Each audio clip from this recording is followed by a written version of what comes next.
दोस्तों, आज के इस दौर में यहूदी धर्म की गिनती दुनिया के सबसे मशहूर और सबसे पुराने धर्मों में की जाती है। साथ ही साथ यहूदी धर्म दुनिया के उन 3 धर्मों की लिस्ट में भी शामिल है। यहूदियों के साथ साथ इन 3 धर्म की लिस्ट में ईसाई और इस्लाम भी शामिल हैं, क्योंकि ये तीनों धर्म ही न सिर्फ एक ही खुदा पर यकीन रखते हैं, बल्कि और भी बहुत सारी चीजें इन तीनों धर्म में कॉमन पाई जाती हैं। प्यारे दोस्तों, वैसे तो हम अपने चैनल पर यहूदी धर्म से रिलेटेड पहले ही बहुत सारी वीडियो बना चुके हैं, लेकिन आज की इस वीडियो में हम जानेंगे कि आखिर यहूदी धर्म में किसी इंसान की मौत हो जाती है, यानी अगर किसी इंसान का इंतकाल हो जाता है तो फिर उसके साथ क्या किया जाता है, यानी कि उस इंसान को किस तरह से दफनाया जाता है और दफनाने से पहले उसके साथ कौन कौन सी रस्में अदा की जाती हैं। प्यारे दोस्तों, मुझे उम्मीद है कि आज की ये वीडियो आप लोगों के लिए बहुत ही ज्यादा खास है, क्योंकि आज की इस वीडियो में आप लोग यहूदी धर्म से रिलेटेड बहुत सारे हैरान कर देने वाले फैक्ट जानेंगे। प्यारे दोस्तों, आप लोगों से गुजारिश है, आपने हमारे चैनल को अभी तक सब्सक्राइब नहीं किया है तो चैनल को सब्सक्राइब कर लें और साइड में बेल आइकन को प्रेस कर दें। तो चलिए दोस्तों, वीडियो को शुरू करते हैं। सबसे पहले तो हम आपको ये बताते चलें कि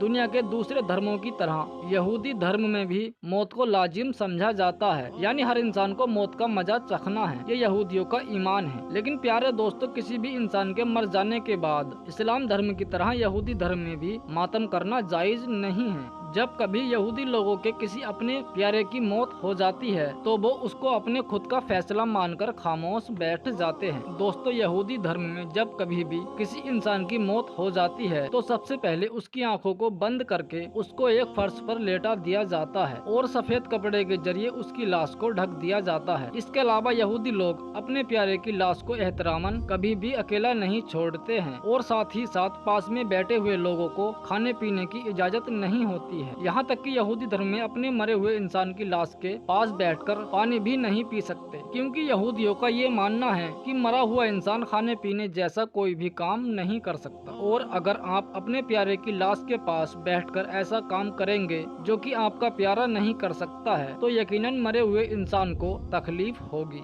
ज्यादातर यहूदी बिरादरी में एक खास टीम की मौजूद होती है जिसको सीरवा कादिसा कहा जाता है, जिसका मतलब ये होता है कि मुकद्दस लोग। प्यारे दोस्तों, इस टीम की ये जिम्मेदारी होती है जब भी इनकी बिरादरी में किसी यहूदी की मौत हो जाती है तो ये लोग न सिर्फ उसकी लाश को दफनाते हैं बल्कि दफनाने से पहले सारी रस्मों को अदा करते हैं। यानी दोस्तों, यहूदी धर्म में आमतौर पर किसी इंसान के मर जाने के बाद उसके रिश्तेदार या खानदान वाले उसको नहीं दफनाते हैं और न ही दफनाने से पहले की रस्मों को अदा करते हैं, बल्कि इस काम की जिम्मेदारी उस खास टीम की होती है जिसके बारे में अभी हमने आपको बताया है। दोस्तों, इस टीम को यहूदी धर्म में बहुत ज्यादा इज्जत दी जाती है, क्योंकि जाहिर ये ऐसे लोगों की खिदमत करते हैं जो बदले में इनको कुछ नहीं दे सकते हैं। दुनिया के बहुत सारे इलाकों में यहूदी धर्म के बारे में ये बात भी बहुत मशहूर है कि यहूदी लोग अपने मुर्दों को खड़ा दफनाते हैं, यानी मुसलमानों की तरह यहूदी लोग कब्र में अपने मुर्दे को लेटाते नहीं हैं बल्कि सीधा खड़ा करके दफना देते हैं। हालांकि आपको बताते चलें कि इस बात का सच्चाई से दूर दूर तक कोई रिश्ता नहीं है। इसके अलावा आपको जानकर शायद हैरानी होगी कि यहूदी धर्म में मुर्दे को छूना रूहानी तौर पर नापाकी समझा जाता है। यही वजह है कि अगर कोई यहूदी इंसान किसी मुर्दे को छू लेता है तो उसके लिए नहाना या कम से कम हाथ पैर धोना तो जरूरी हो जाता है, और इसी वजह से ही जिस कमरे में जिस जगह पर लाश रखी हो उस जगह पर कोहन को जाने की इजाजत नहीं होती है। आपको बताते चले कि जिस तरह से मुसलमानों में ओलमा और ईसाइयों में पादरी होते हैं, बिल्कुल उसी तरह से ही यहूदियों में कोहन होते हैं। यहूदी धर्म में मुर्दे को जब एक बार दफन पहना दिया जाता है तो उसके बाद कफन या ताबूत खोलने की इजाजत नहीं होती है, ताकि मरने वाले इंसान के दुश्मन उसको बेबसी की हालत में न देख सके। और मुर्दे के ऊपर सफेद रंग की एक चादर डाली जाती है जिसको तालीत कहा जाता है। आपको बताते चलें कि दुनिया के इकलौते यहूदी देश हैं, यानी इजराइल में ताबूत का रिवाज खत्म हो चुका है, और अगर ताबूत का इस्तेमाल किया भी जाता है तो उसमें कुछ ही हाल यानी सुराख छोड़ दिए जाते हैं ताकि मरने वाले का ऊपर की मिट्टी के साथ रिश्ता बरकरार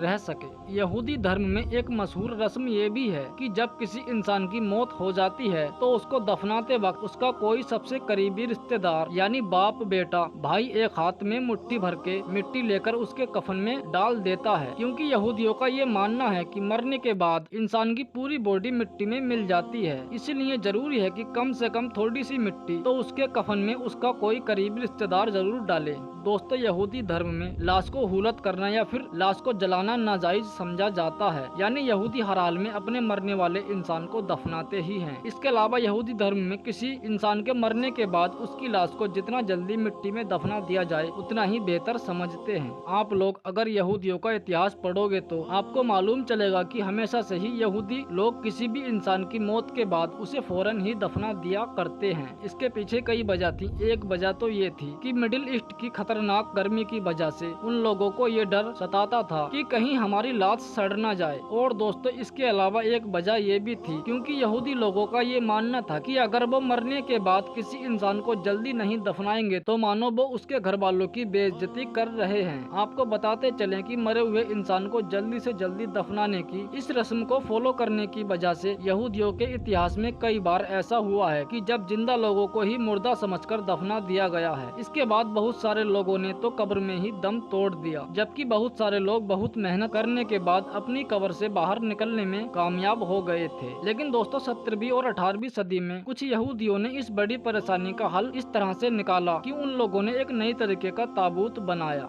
जिस ताबूत के बाहरी साइड में एक घंटी लगी हुआ करती थी और उस घंटे की रस्सी ताबूत के अंदर मौजूद हुआ करती थी। यानी उस ताबूत को जब मिट्टी के अंदर दफनाया जाता था तो वो ताबूत तो मिट्टी के अंदर चला जाया करता था, लेकिन उसकी घंटी ऊपर होने की वजह से बाहर ही रह जाया करती थी। और अगर कभी इत्तेफाक से कोई जिंदा इंसान उस ताबूत में दफन हो जाया करता था तो वो अंदर मौजूद रस्सी को ही हिलाकर घंटी बजाकर लोगों को इस बात की खबर दे दिया करता था कि वो कब्र के अंदर जिंदा मौजूद है। आपको बताते चलें कि इस तरह की कब्रें आज भी यूरोप में देखी जा सकती हैं। मुझे उम्मीद है कि आप लोग ज्यादातर लोग टिप्पा को तो जानते ही होंगे। टिप्पा उस टोपी को कहा जाता है जो कि लोग इबादत करते टाइम या फिर कोई अपना मजहबी काम करते वक्त अपने सर पर ओढ़ते हैं। जब किसी इंसान की यहूदी धर्म में मौत हो जाती है तो उसको दफनाते वक्त इसी टिप्पा को उसके सर पर उड़ा दिया जाता है या फिर उसके सीने पर रख दिया जाता है। यहूदी धर्म में अपने प्यारों की कब्र पर छोटे छोटे गोल और चिकने पत्थर रखने की रस्म भी बहुत ज्यादा आम है। शुरू में तो यहूदी लोग इन पत्थरों को बहुत सारे तालाबों और नदियों के किनारों से ढूंढा करते थे, लेकिन आज के दौर में ये पूरी इंडस्ट्री बन चुकी है। यानी अलग अलग कंपनी कब्रों पर रखे जाने वाले ये पत्थर बनाती है। फिलहाल दोस्तों आज की अपनी वीडियो हम यहीं पर खत्म करते हैं। वीडियो पसंद आने पर न सिर्फ वीडियो को लाइक करें बल्कि अपने दोस्तों में भी जरूर शेयर करें और इसी तरह की वीडियोज हमेशा देखने के लिए हमारे HK नेटवर्क चैनल को जरूर सब्सक्राइब कर लें। अल्लाह हाफिज।